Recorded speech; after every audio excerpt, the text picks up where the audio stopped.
Hello, welcome to the Eclectic Reader. Listen to great books and stories while you use your eyes and hands for other things. Now here's your host, Madison Mason. Hello, it's Madison Mason. I'm so glad you're enjoying The Gray Quarry Boys. Here's chapter 19. The Gray Quarry Boys, chapter 19, The Blade. Mrs. Phipps straddled the middle of the road. She wore a huge red smile and tremendous expectation. Florence Phipps was affectionately referred to behind her back as Forby Phipps. Forby meant 4B, Butterball Busybody, because she easily outweighed Bob by 20 pounds and was dead nosy her whole damn life.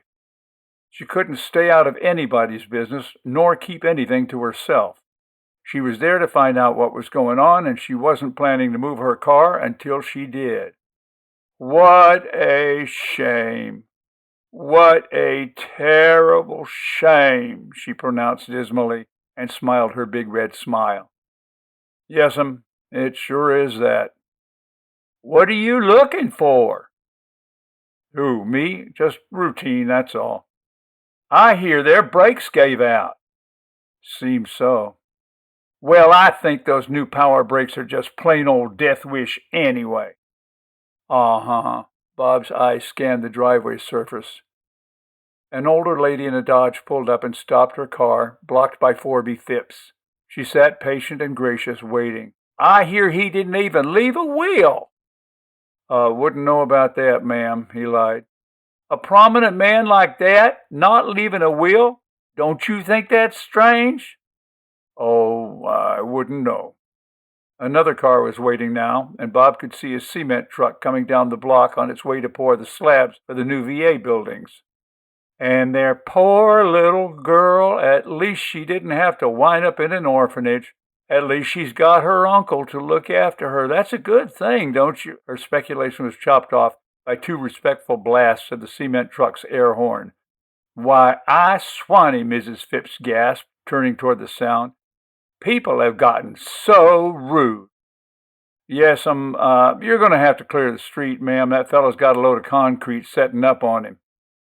Well, honestly, Forby Phipps huffed, squeezing her big butterball behind into her Ford. So rude. Well, bye, she smiled and drove off. Bob watched the other vehicles trail along behind her. The trucker shrugged apologetically. Bob just nodded and went back to the ground. At the end of the driveway, where it met the street, he found what he was looking for. It made perfect sense. It would have been the first place she hit the brakes. He kneeled over and put 2 fingers on the ground. He tasted the end of his finger and then spat. It was sweet. Brake fluid. Within half an hour, he had the rest of the information he came for, in the neat array of the doctor's tools. It took a minute or two to figure out what was wrong with the selection of saws on the wall, until he realized that the blade was missing from one of the hacksaws. Careful not to leave prints, Bob slid open all the drawers of the maple workbench, and there he found the blade. Out of place among various carpenter squares, rulers, and a snap line, the serrated teeth of the blade were damp and still held metal dust. A man who organized these tools would never leave this blade here, he said aloud. Remove the blade from the handle frame and use it by hand. Yeah, just a tool to reach into the small space above the brake line and make an indiscernible cut. Mindful of fingerprints, he picked up the blade with a paper diner napkin he had in his pocket.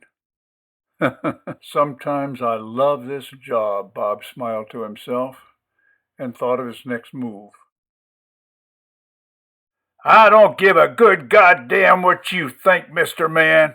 I'm the goddamn boss around this house, and don't you never forget it. The old man's big callous paw came down hard across Craven's face, and it stung like all hell. Craven stumbled back, his eyes tearing, the side of his face already hot and red. There was a momentary loss of time where his shaken brain readjusted from the shock. Craven bit his lip hard and squinched his eyes, not to cry. It was tough to take, but he wouldn't have to do it much longer. One day he would be too big to beat, and he could kick his old man's ass. But for the time being, he was damned if he would let the bastard see him cry. Silo Hank Bumgardner glared down at his son with drunken hatred, the loathing of seeing himself reflected in this skinny 15-year-old. He saw the burnt years of deprivation, toiling in railroad yards, a pervasive failure passed on genetically to his own offspring, the slump of the shoulders, truculent sag of mouth, the inherent bitterness deep in cynical eyes, defeat, which generational poverty steeps in the human soul. There was no love between these two Bumgardners, old and young. Craven sighed, a bitter shudder racking his skinny frame, and backed off under his father's penetrating stare. The big bastard was fierce when he was drunk. There was no getting around him. The best thing to do was to leave. So he walked through the house toward the back door. His mother regarded him with suffering eyes. She cared, but didn't speak. She would let Hank Bumgardner discipline his children when he had to, but he would never hit her. She had settled that issue years ago. Craven skulked past Luleen, his older sister, and noted from the corner of his downcast gaze the gleam of purest satisfaction on her face. "You walk out of this house, you better goddamn not come back, Buddy Rowe." His old man's venom rang fierce. "Fuck you," Craven muttered deep inside. No one heard him. It was a weak, impotent gesture, the only power he possessed. He slammed the screen door hard as he could and stomped down the back steps into the dusty yard, stopping himself from kicking one of his chickens, scratching in the infertile red dirt. Nothing, not even Hank Bumgardner, could make Craven harm one of them.